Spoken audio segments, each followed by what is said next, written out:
I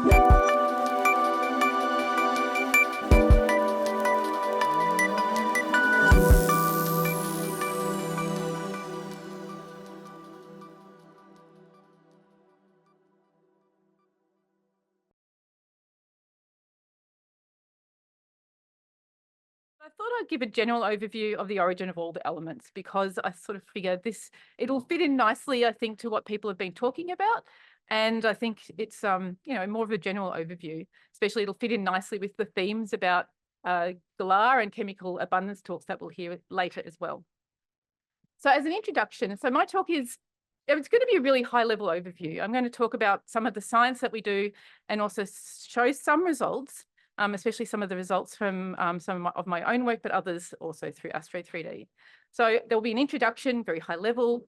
I'll talk about the sites of stellar nucleosynthesis, talk a little bit about galactic chemical evolution and some of the main uncertainties, some also mysteries and other puzzles and uncertainties that affect this topic, and then a broad outlook and future opportunities.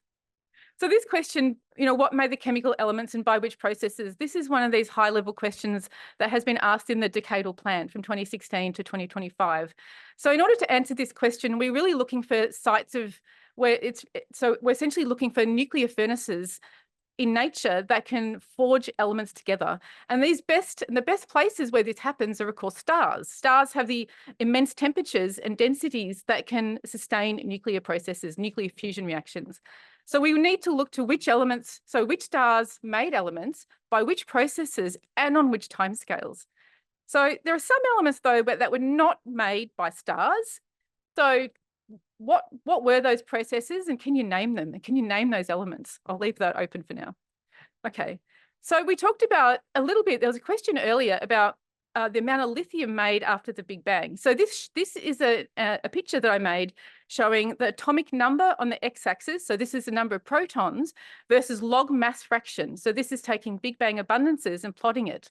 And we can see here that hydrogen and helium are by far the most abundant, and lithium is really just a trace element after the Big Bang. It was such a tiny little bit of lithium, but nothing heavier. So, and we will hear more about this, but of course, the processes of star birth and death and galactic processes resulted in that picture of only hydrogen, helium, and this trace amount of lithium to make this. This shows the abundance distribution of our sun. What do we mean by the solar abundances? But that's another story. This shows a composition of the sun's gas cloud, maybe more specifically, 9 billion years after the Big Bang. And I've color-coded these actually by the different processes that make them, and we'll go through these in a little bit. Okay, so this cycle of matter, how do stars produce and recycle the elemental building blocks of life? We really need to look at nucleosynthesis. First, this is the production of elements. It takes place deep inside stars because this is where we have the conditions necessary for nuclear fusion, but then we have to get that material out somehow. So how does it go out from the center of a star into the interstellar medium? There are two main sources. If you have low and intermediate mass stars, there's lots of those in galaxies. There are numerous, most of the evolved stars in galaxies, low and intermediate mass.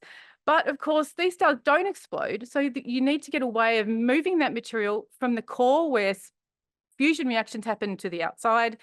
With a massive star, it's more obvious. These stars explode and they release a lot of mass and energy into the interstellar medium. Okay, low mass stars, and I'm going to say by low mass stars, less than about 0.8 solar masses. These stars have lifetimes that are longer than the age of the universe. A 0.8 solar mass star is going to live for 30 billion years. So we don't need to worry about it in terms of chemical evolution, but they're really exquisite traces of the galaxy's abundances at the place and time of their birth. So we use them as traces to track this story of where the elements came from. But in terms of so if we're thinking about in terms of single stars, what stars made the elements? So I mentioned these low and intermediate mass stars because they're common. They're, according to the initial mass function, there's a lot of them, but a lot still won't, of course, quite relative compared to lower mass stars. And of course, massive stars, there's not many of them, but they release huge amounts of material per explosion. But single stars are not only part of the story, of course. We also need to worry about stars that are gravitationally bound to a companion, binary stars. Binary stars are really important contributors to galactic chemical evolution. Examples include classical novae. These are white dwarfs that accrete matter from a hydrogen-rich companion. We need to worry about type 1a supernovae, whatever their progenitors are. And I'll mention that there are still clues. We have clues to what they are, but we don't know all their progenitor pathways. We think we know sort of what they are, but that's it. And then neutron star mergers and also other exotic types of explosion phenomena. So we have this simple picture of galactic chemical evolution. We've already talked about this a little bit when we talked about the epoch of reionization. We talked about the early universe. We have, of course, the Big Bang. It produces, I guess, only hydrogen and helium. The lithium doesn't count. Only if the Big Bang made a bit of carbon, really, could that picture change. So the Big Bang, hydrogen, helium, you made the first stars, whatever they were, they made their stuff, and then we had these processes that was ongoing. And then over time, the metallicity function of the universe increased. So let's look at this just in a bit more detail. So this story of galactic chemical evolution, this is a pretty plain plot in some sense, but I like it because the story of chemical evolution is not just a story of stars, because they tell us the timescales over which elements are released into galaxies, but it's also a story of nuclear physics. Really, in some sense, this picture, which shows the solar abundance distribution, is more about nuclear physics than it is about stellar physics or even galactic physics. So especially if we look at hydrogen, helium, carbon, neon, all those elements essentially from carbon through to, say, calcium, these were made through all sorts of fusion reactions that take place in stars, but they take place in stars when they're not exploding. So we call this hydrostatic burning. So this is helium, hydrogen fusion, hydrogen burning through to oxygen, silicon burning. They made all those elements essentially. That iron peak, that's produced through nuclear statistical equilibrium in a number of different stellar sites. But this is essentially where the temperatures are so high that the temperatures are so high that the photon bath converts everything into alpha particles and light particles, and they get all rearranged into the most stable isotopes, which tend to be at the iron peak. And that's why it doesn't actually really matter whether you have a massive star exploding or a type 1a supernovae, you end up with iron. And you end up with nickel. Actually, you end up with nickel 56 because of nuclear physics reasons, and that decays to iron 56. Then we have the neutron capture elements, selenium through to lead. And these, again, those peaks, again, a story of nuclear physics, because they tell us essentially because some isotopes, they preferentially don't like to capture neutrons, and because everything piles up at those, and so you end up with those peaks. And this is really, again, a story of that. But in order to understand why we have those peaks and where they are, we need to look at the stars. Okay, massive stars, these go through phases of course, hydrogen and helium fusion, but also all the way up to silicon. These end up with an iron core that explodes. That iron core the composition of that core will be determined by nuclear statistical equilibrium. And these are really a primary site of most of the elements from oxygen through to calcium, and with a little bit of iron. These are made as a primary process. Primary means it doesn't depend on the initial metallicity of the star. So that means that a star of 20 solar masses of Z equals 0, the very first 20 solar mass, probably likely made around the same amount of oxygen as a star that's born today, simply because it's a primary amount. The production of other elements that we track, for example, in Galar and other surveys, aluminium, sodium, scandium, etc., these depend on metallicity. And so we think that the abundances of those increase over time as a function of the increasing metallicity of those type 2 supernovae. Key points, these are short-lived objects. Roughly the timescales, less than 10 million years. Explosion releases not just elements, but a lot of energy into galaxies, so they're important to track galactic processes as well. They contribute maybe only roughly a third of the iron.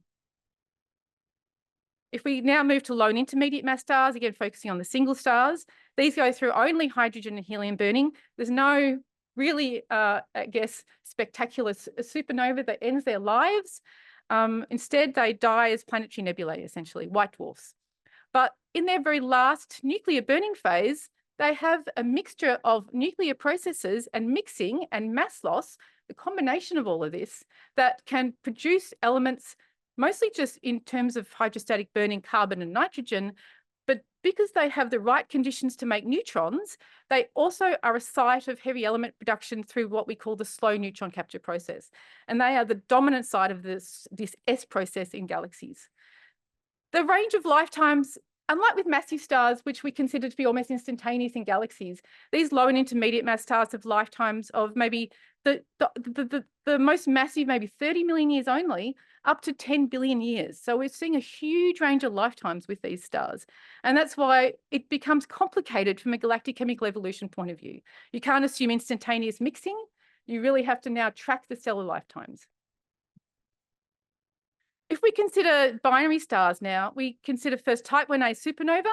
We think we know essentially what the supernova explosion was. It was the complete disintegration of a carbon-oxygen white dwarf, which must have been in a binary system. How it exploded is unclear still.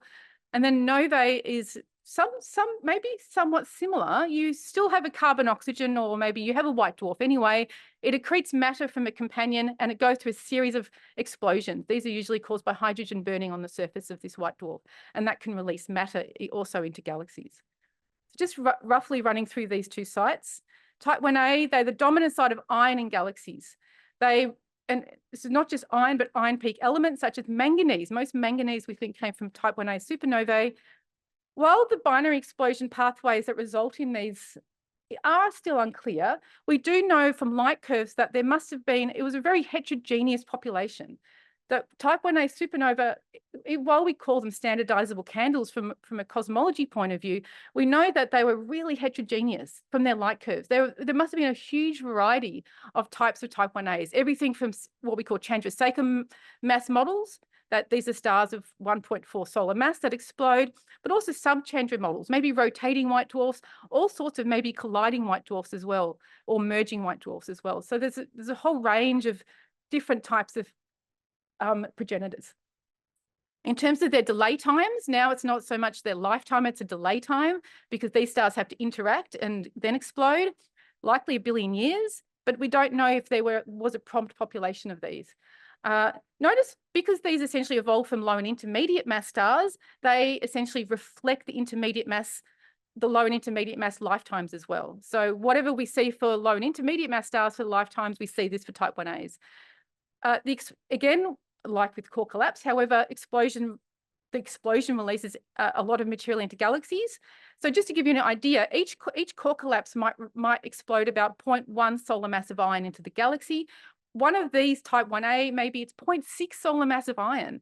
That's a huge amount of iron per explosion into the galaxy at any given time, but they're much rarer. Maybe once every 500 years, we expect to get one of these. So they're not common. Roughly 2/3 of the iron we think come from type 1a, and I mentioned the detailed understanding is still lacking. Classical novae, often they're overlooked for galactic chemical evolution, and maybe in some sense for good reason. They tend to not release much material per event, but we think now that they are the dominant site of lithium, the stellar lithium component in galaxies. I don't know if I'll have time to show, but lithium is one of these elements that's hard to make, easy to destroy, but we know that in recent times, there must have been a stellar component that's producing lithium on top of spallation processes and also the Big Bang component. So something is making lithium. And usually stars destroy it again, but something else is making it. And there's now observational evidence. The theory is really lacking still, but observational evidence that these novae, these white dwarfs that are accreting hydrogen-rich material, are somehow producing a lot of lithium each time they explode. And each white dwarf might have many explosions, because each novae can occur again and again and again, depending on the details of the white dwarf, its mass, its how close it is to its companion, etc. They also make other rare isotopes we don't see elsewhere, such as nitrogen-15, another isotope really hard to make, but also might be dominantly made in these rare events. The delay times could be a range. It depends. Could be prompt as well as a long-lived population. They don't, again, an explosion releases material into galaxies, not much per explosion, but again, they can do this a few times. And they are likely to be the main stellar site for lithium production in galaxies. Merging neutron stars, in terms of these are really, I guess, from 2017 onwards, they became the confirmed site of the rapid neutron capture process in nature. Half of the elements heavier than iron are made in this slow process that comes from those AGB stars. The other half come from something else. And that other half is still debated. But we now, from observations, the electromagnetic follow-up of that gravitational wave event confirmed at least strontium in the lines of that kilonovae. And now we think that these sites definitely made heavy elements. How much? From this one event, maybe roughly 0.05 solar mass of pure R process material. We still have so many questions though. This is just one. We don't know how normal it was. Do all kilonovae release the same amount of R process? Do they enact a full R process that goes all the way to uranium and thorium? We still have quite a few questions about these. And I think it's really, sorry, in terms of the key points, yeah, delay times still unclear. Explosions are releasing the elements, but we don't know how normal this one object was. I'm going to mention accreting neutron stars only because they're super fun. They are these stars that essentially, it's a bit like a classical nova. You've got a neutron star accreting material from a hydrogen-rich companion. So they're really fun objects to consider from a nucleosynthesis point of view, because you have this really extreme nucleosynthesis that can take place because they're such, of course, extreme objects. The thing about accreting neutron stars, again, like this schematic, beautiful artist picture, you have an accretion disk of material around this object. It goes through hydrogen and helium fusion at really extreme conditions, maybe 1 billion degrees Kelvin at obviously close to nuclear densities.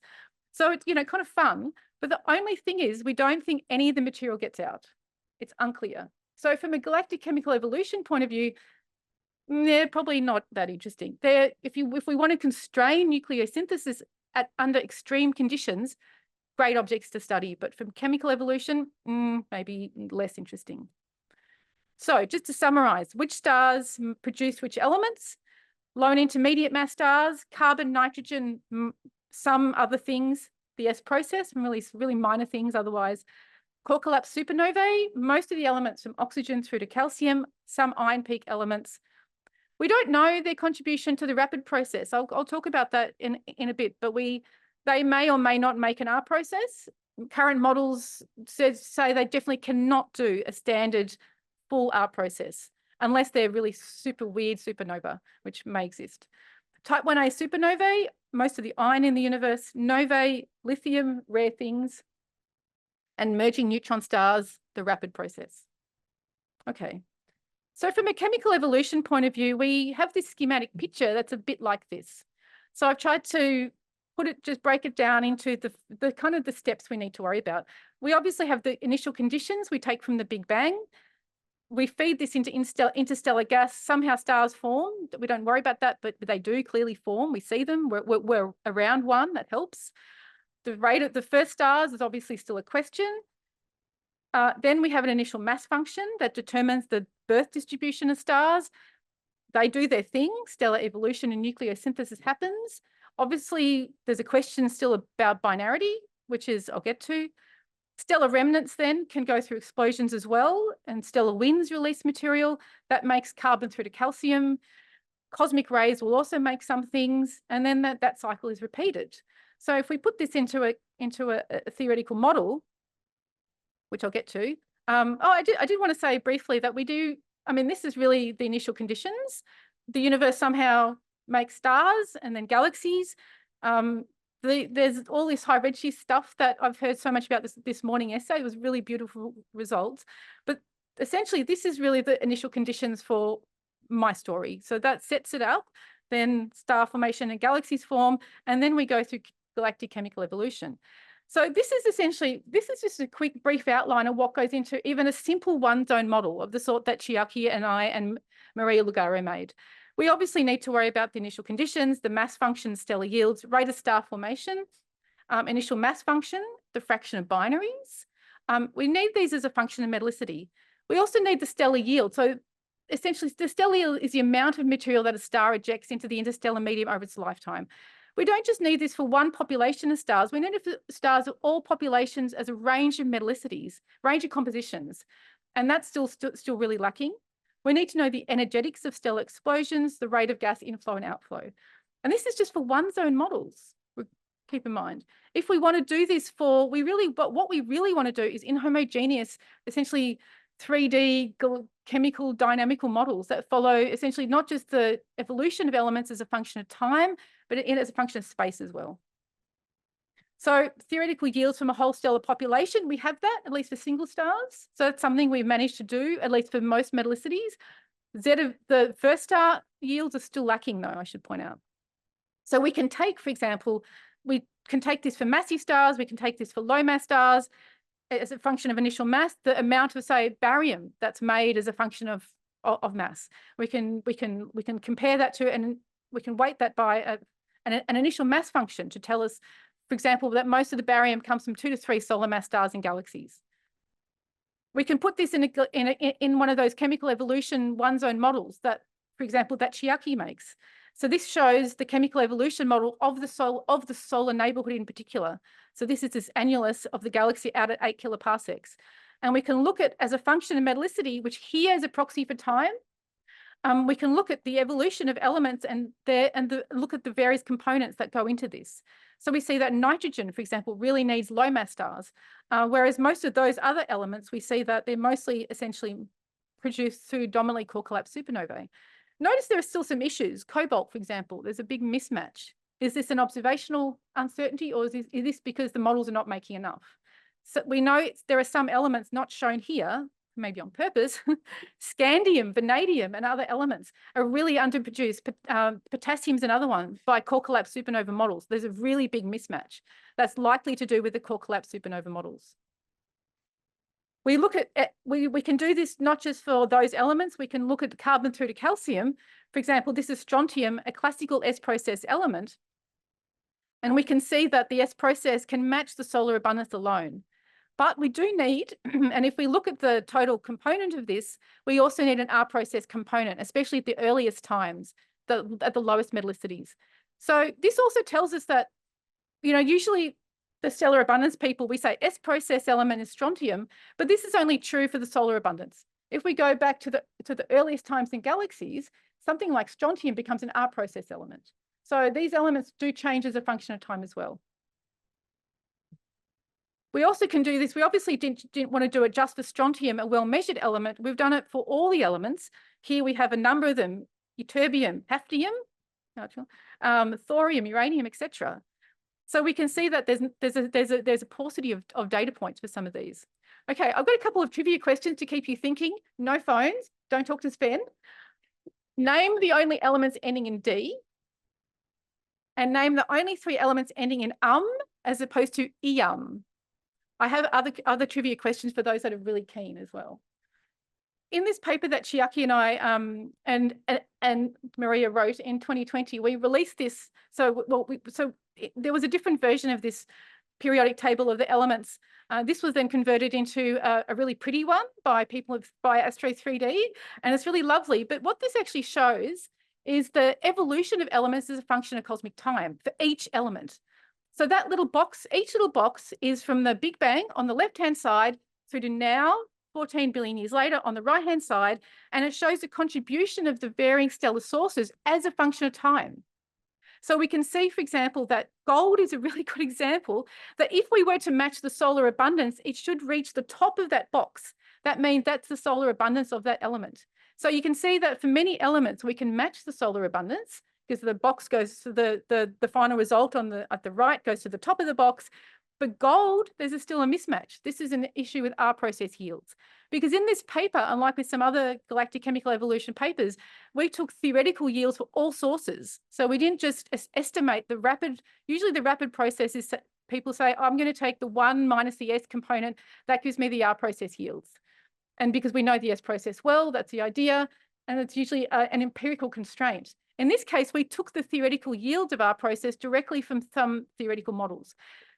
And we knew it wasn't going to be right, hence we get these issues with gold, but that gives us places to then study and try and think about what are the issues here, what is going on with these elements. Okay, so just to focus now a little bit on major uncertainties and some mysteries. So stellar abundances, hopefully you saw here, either we have them or we don't, but they are a key constraint for galactic chemical evolution models. This is something that I think ASTRO 3D has done amazingly well through both the GALAR survey and also through collaboration with other surveys. So, you know, something like the GALAR survey, almost 1 million stars have been observed, and they provide elements, and they provide elemental abundances for a huge range of elements that we can use to constrain galactic chemical evolution. And there's a whole lot of talks that are going to be in this session, so I'd like to just mention those, and sparklers, so please also listen out for those. However, the stellar abundances themselves are not without key uncertainties, including both non-local thermodynamic equilibrium and also 3D effects. Some elements are obviously more affected than others. So on the left-hand side, I'm showing results from Ella Wang's results, showing lithium from GALAR data using a full 3D non-LTE analysis. Now, I don't want to talk too much about that, but she found a mismatch of about 0.2 dec between her LTE results, this is local thermodynamic equilibrium, sorry, I should have written that acronym out, and also her then 3D non-LTE results. So lithium maybe is not hugely affected, but then some other elements from work by Karen Lind shows really strong deviations in non-LTE. So we have sodium and magnesium shown in the two plots as a function of iron to hydrogen. And one thing we can clearly see is that we see larger deviations from between the non-LTE and LTE as you move to low metallicities. And you also see larger deviations for more evolved stars. So as you're moving up the giant branch, the deviations can also become larger. And that becomes compounded as you move to low metallicities. There are still many questions about the evolution and deaths of massive stars. So I'm not sure if this is something that's been showing up in the literature recently, is that not all massive stars explode.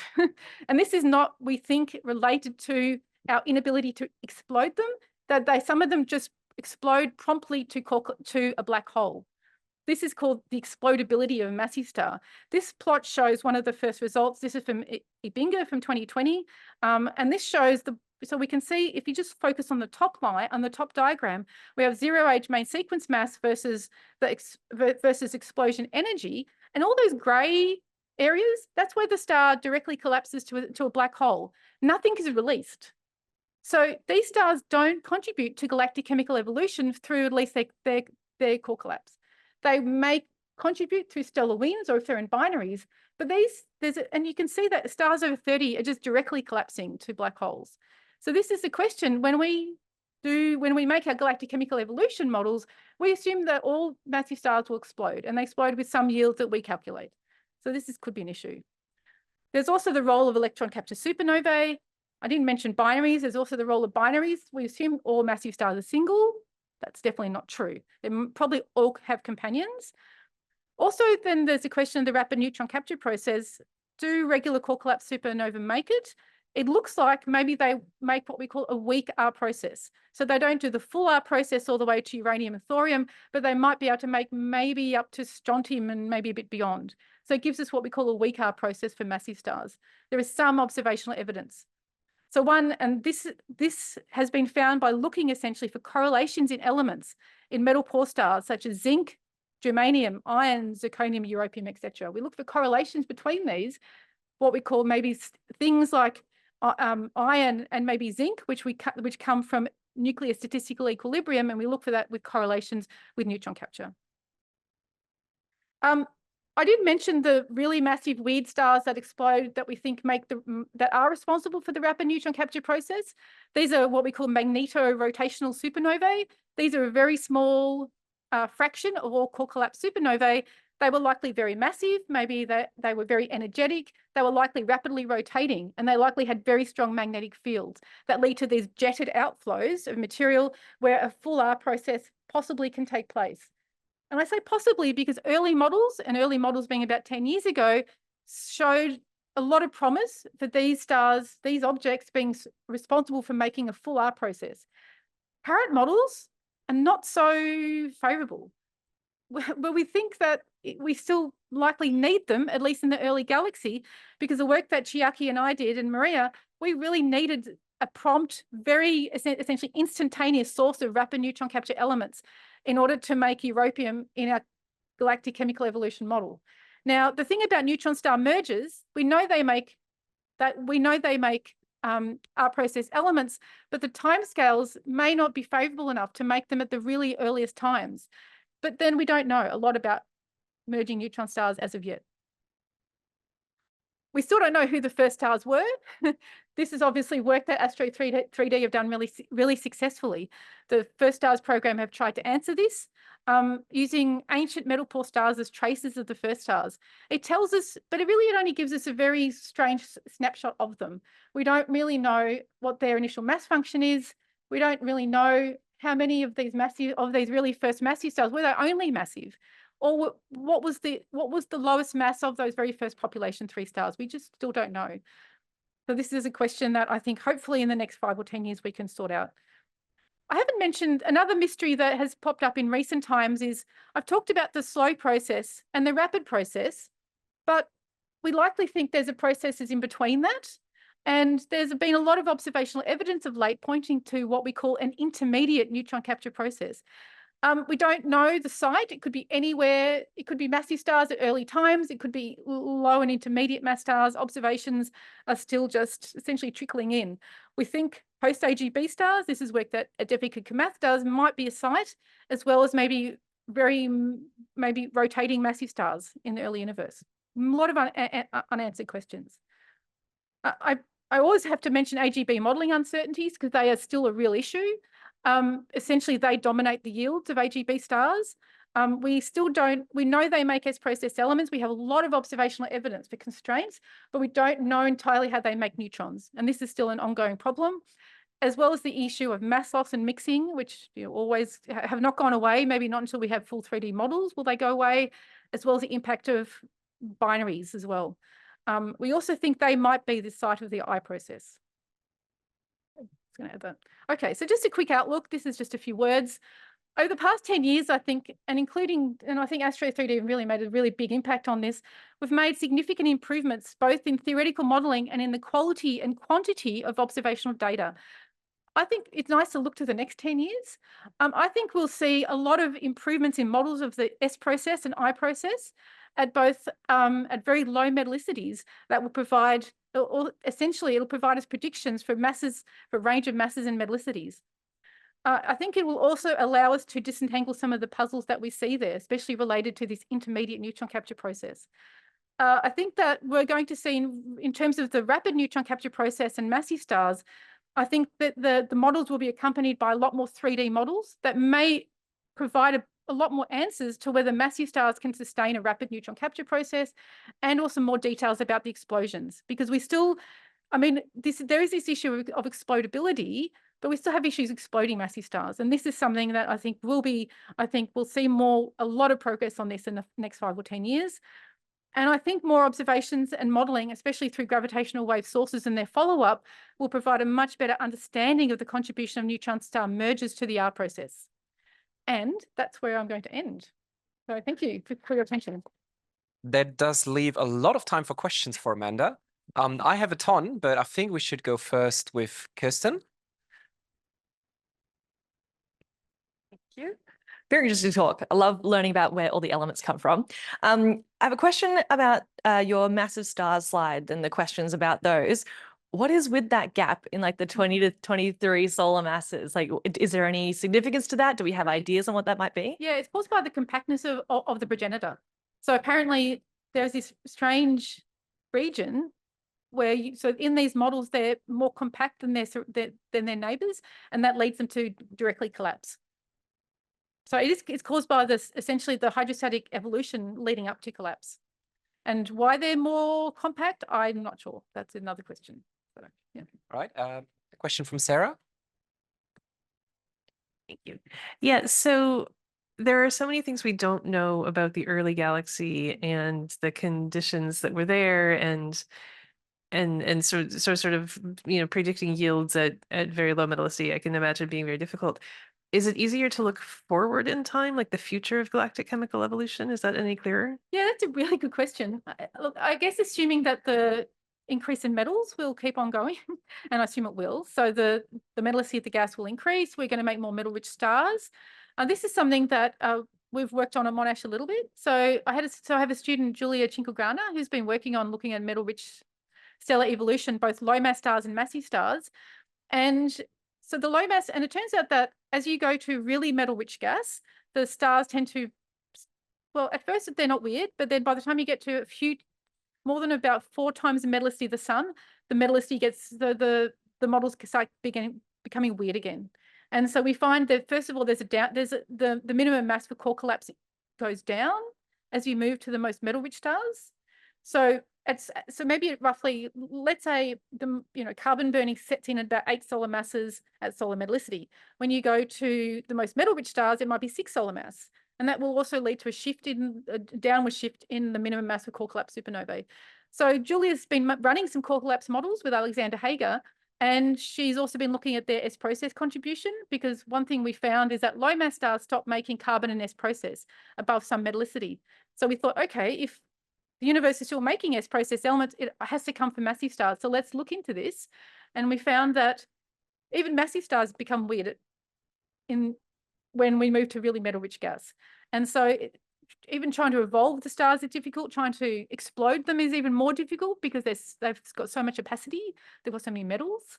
But she thinks that they will still have a strong S-process contribution. So these are really likely to be a site of the S-process moving forward. Well, anyway, but yeah, that's an interesting parameter space to move into. Thanks, Amanda. That was great. You talked at the end about in the next few years improving models. Is the limit with those models the complexity of the physics, or is it a computational limit? It's both. I think the issue, we still don't do really full 3D hydro models of stars, because essentially of the sound speed issues with essentially time stepping. So because these stars, if you want to do, you can relax that though, and some people have. So they've essentially said, I'm not going to worry about essentially the sound travel times in stars, and then I'll do some approximation to full convection, which is one way of getting around that issue. So I think there'll be more of those sorts of approximations in order to at least look at snapshots of stellar evolution that are rapid, that we can do it in some sort of 3D approximation. And I think that's where the improvements will happen. But we're already seeing improvements in 3D hydro models of supernova. So for example, the Munich group have been doing a lot of this, and also the Monash group, so Bernard Muller, and they've also been looking at 3D hydro models of exploding stars. And but where the complexity is coming in is because you need to not just follow the 3D hydro, but you need to have neutrino transport, and it has to be done in 3D. So that's full, and neutrinos interact with matter in a weird way, and that needs to be done properly. And you also need to worry about gravitation. You also need to worry about general relativistic effects as well when you're dealing with close to the neutron star. So it becomes increasingly complex, but there is a lot of improvements, and I think we're going to see a lot of change there actually, which will be really exciting. Okay. Thank you. All right, question from Darren. Apologies if this is an ignorant question. So the accretion from a binary partner onto a white dwarf is kind of fundamental to our understanding of many nova and supernova types. So what's the closest to us example of this in the Milky Way? And is this something that has or can be imaged? Well, we see a lot of, what is the closest example? I have no idea actually what the closest, so what the closest nova would be. But in terms of, I'm more thinking of the accretion from the partner star on, because you put up these beautiful images, and I know they're just meant to illustrate the concept, but especially given that we're now imaging the accretion disks of supermassive black holes in other galaxies. So I'm wondering if this has actually been done, or it's actually possible to image them. So novae, there's roughly about 50 per year in our galaxy. We don't really, I don't know how many we image directly. So we see the nova explosion, and we look at the light curve, and from working backwards from the light curve, we can work out what sort of thermonuclear fusion took place, and how much energy was made, how much mass was released. So, and we can also look at supernova. We can look at novae and supernova remnants and work backwards from there. We do see some examples of, for example, we call them symbiotic stars or cataclysmic variables, I'm not sure, you know, they definitely exist in the galaxy, and these could be precursors to things like type 1As and novae. So cataclysmic variables in particular, these are stars essentially that are going through accretion. So this is where either some compact object's feeding off another star, but hasn't yet maybe reached the conditions for explosive release. So there's no surveys of white dwarfs in binary systems that sort of monitor them and look for ones that are close and actually can see the transfer of mass. That's definitely, I mean, Gaia has done wonderful things for white dwarfs, but we don't necessarily, I don't know if any of them showing, I mean, we know a lot of white dwarfs in binaries. We even see a lot of white dwarfs there. If we look at the centers of planetary nebulae, we see quite a few double white dwarfs. So we know some of them are quite close to our own, so we can look at them. Whether they're going to, some of them have even been called precursors to type 1As, depending on how close they are, because if they need to be quite close to be eventually a type 1A in a Hubble time. So there's definitely work ongoing in that, you know, in that area. I guess there's just a, anyway, there's just a lot in that area to look at, but Yeah. there's. Okay, thanks. It is a big observational space, and there's anyway. Yep. Yeah, look, thanks, Amanda. Coming back to this plot that's on the screen here, I knew that there are stars that could collapse to black holes, but I didn't realize the mass limit was quite as low as is shown here. So if you've got population 3 stars with a top heavy IMF, aren't you going to produce a lot of stellar mass black holes in the early universe? Exactly. Yep. Mm. I'm not sure. So most of these explodability diagrams I've seen have been for metal poor stars, but not metal free stars. So I'm not sure how the picture looks for metal free stars in this regard. Thanks. Maybe not that dissimilar though, but I'm not sure. They are weirder. All right, question from Rory. Okay, thanks for your talk today. I just wanted to ask a quick question about the classical nova you were mentioning in terms of being able to produce lithium. You mentioned that it's quite difficult to create but easy to destroy. I'm wondering what's special about this type of nova that allows it to be created but not necessarily destroyed. Yeah, that's a really good question. So lithium-7 is made by essentially making beryllium-7 first. It's a radioactive isotope. Normally, beryllium-7, it goes through electron capture and it makes lithium-7. The lithium-7 then, it's normally, if you're in a normal stellar environment like the center of our sun or a normal hydrogen burning place, that lithium-7 then captures a proton and off it goes, and then it's destroyed. The thing about a nova explosion is that we make beryllium-7 through pp chains. That beryllium-7 is transported through the explosion up into cooler regions. That goes through electron capture and makes lithium, but then that lithium now is not in a hot place to be destroyed anymore. And so it's the act of exploding that hydrogen-rich material that's gone through hydrogen fusion reactions that allows the lithium to be made. In a normal stellar environment, that doesn't take place. That the lithium is always, not always, but mostly burnt again. Thank you. Making lithium-rich stars, though, and then we know that there is 1% of giants are lithium-rich. That's a whole other story that I don't want to go into. Sarah, I think Sarah can answer that one, not me. Thanks. Thanks, Amanda. You dismissed the contribution of low mass stars to chemical evolution in the universe, but wouldn't quite a few of these be merged together or be accreted onto massive stars? And if so, what difference would they then make to the element abundance? That's a really good question. So binaries, the impact of binaries is still, I think, mostly unknown. And I think that's not just, so galactic chemical evolution, I would say, has a binary problem in the sense that we need binaries because we know type 1As come from binaries. And if we want to track the evolution of iron in galaxies, we need to include type 1A supernovae, and that assumes stars are in binaries. But then we take the yields from, say, my work or maybe the Japanese group, and we make some models of low mass stars and massive stars, and they're all single. But the thing is that we know that, say, 50% of solar type stars have a binary companion. Maybe 100% of stars over about 5 solar mass have companions. So how does the companion affect the evolution? Looking at massive stars, studies have shown that maybe a third of massive stars are effectively single in their life. The other third will interact through mergers, or they get tidally stripped from their companions.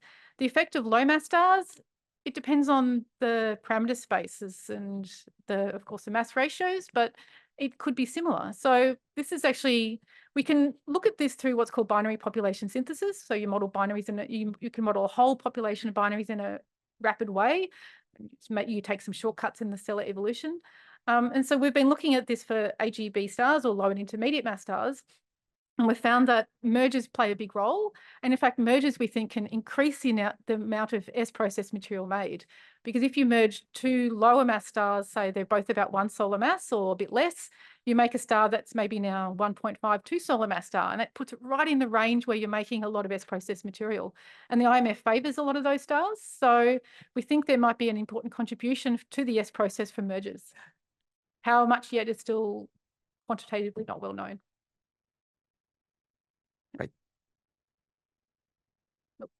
Yeah, hi, thanks. Just regarding the question about the limitation in models and simulations, well, regarding the models, I was wondering if regarding the equation of states, particularly in the regions where you have like a degenerate core and relativistic effects, it's already been, we have models that are satisfied that, like in a sense that we are confident that that's the best we can do right now, or it's any other like step regarding those issues that we can fix eventually?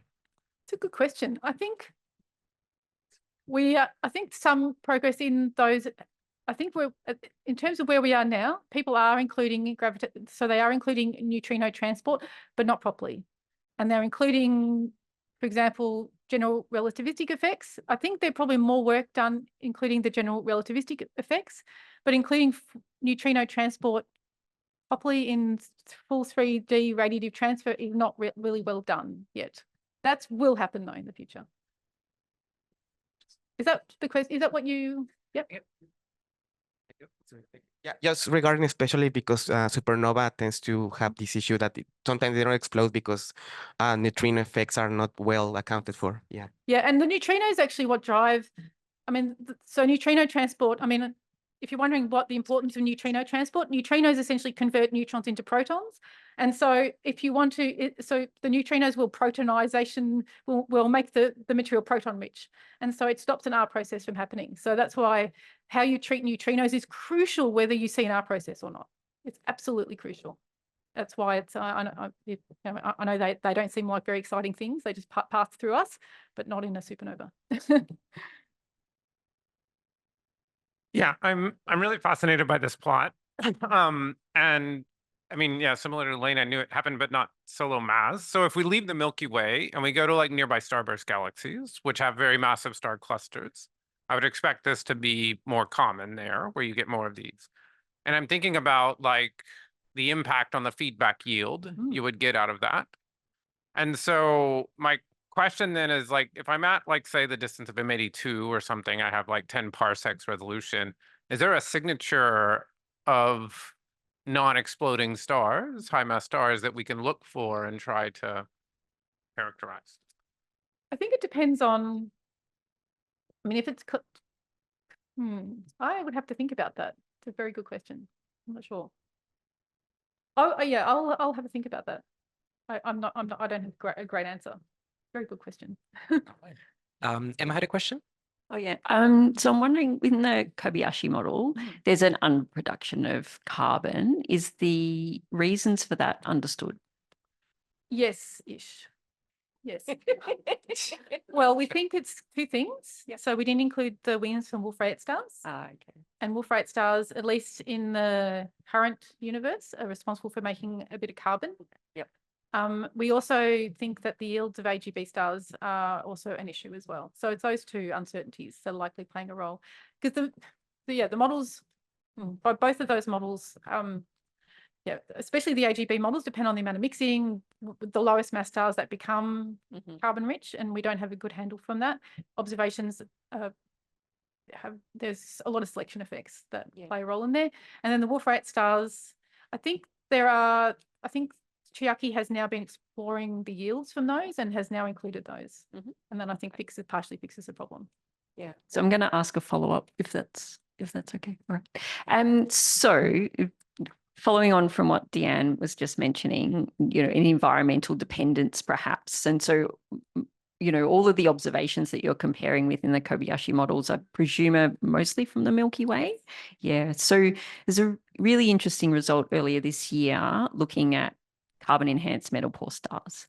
And we see these in the Milky Way, but we don't see them in the LMC, for example. So carbon enhanced metal poor stars are only going to be a small amount of the total carbon production, but it's very interesting to note that there's no carbon enhanced metal poor stars in the LMC compared to a larger galaxy like the Milky Way. Yeah, I mean, so carbon enhanced metal poor stars have a variety of progenitors. I mean, one is through binary mass transfer, and the other is through being formed from a carbon-rich gas that's maybe from a supernova.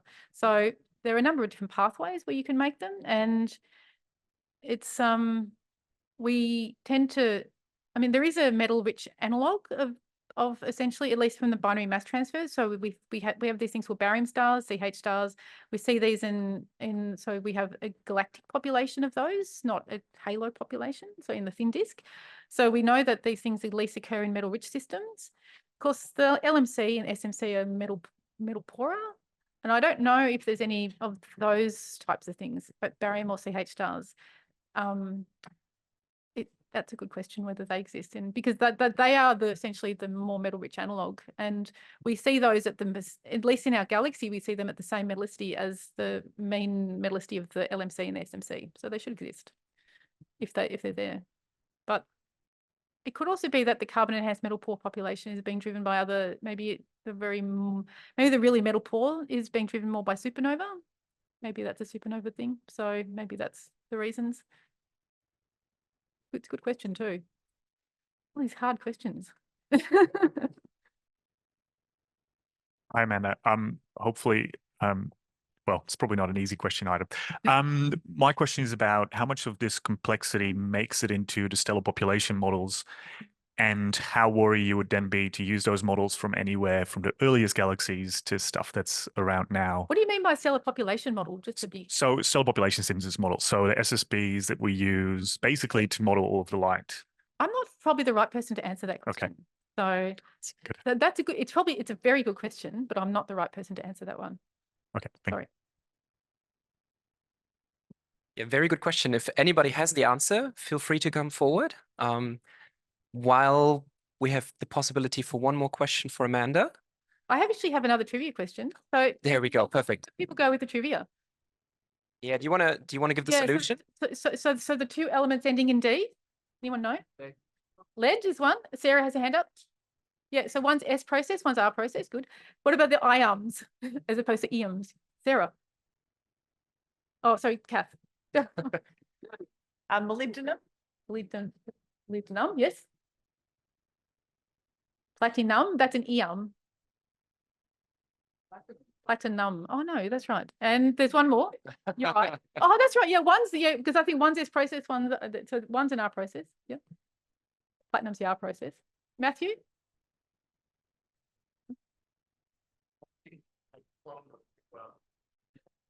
So lanthanum is the S process version. I have another one, so you can think about this. Name all of the chemical elements named after solar system objects.